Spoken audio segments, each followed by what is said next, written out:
નમસ્કાર દર્શક મિત્રો, બ્રેકિંગ ન્યૂઝમાં આપનું હાર્દિક સ્વાગત છે। આપ જોઈ રહ્યા છો ગુજરાત ન્યૂઝ 24।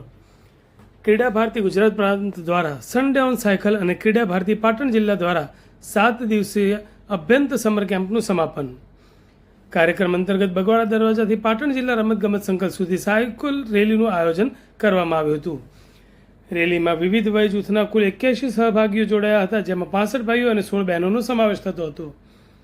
કાર્યક્રમમાં ક્રીડા ભારતી પાટણ જિલ્લા અધ્યક્ષ ડોક્ટર નિપુલભાઈ સાલવી, રાષ્ટ્રીય સ્વયંસેવક સંઘના જિલ્લા સંઘ સંચાલક ડોક્ટર નિખિલભાઈ કમાર, હેમચંદ્રાચાર્ય ઉત્તર ગુજરાત યુનિવર્સિટીના કુલપતિ શ્રી ડોક્ટર કિશોરકુમાર પોરિયા સાહેબ તેમજ પાટણ એપીએમસીના ચેરમેન શ્રી સ્નેહલભાઈ પટેલ મંચસ્થ મહાનુભાવો તરીકે ઉપસ્થિત રહ્યા હતા।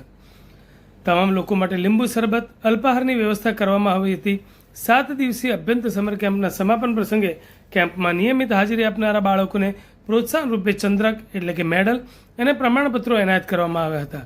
અંતે ઉપસ્થિત તમામ લોકોએ ભારત માતા કી જય અને વંદે માતરમના નાદ સાથે કાર્યક્રમને સફળ બનાવ્યો હતો। भारत माता की वंदे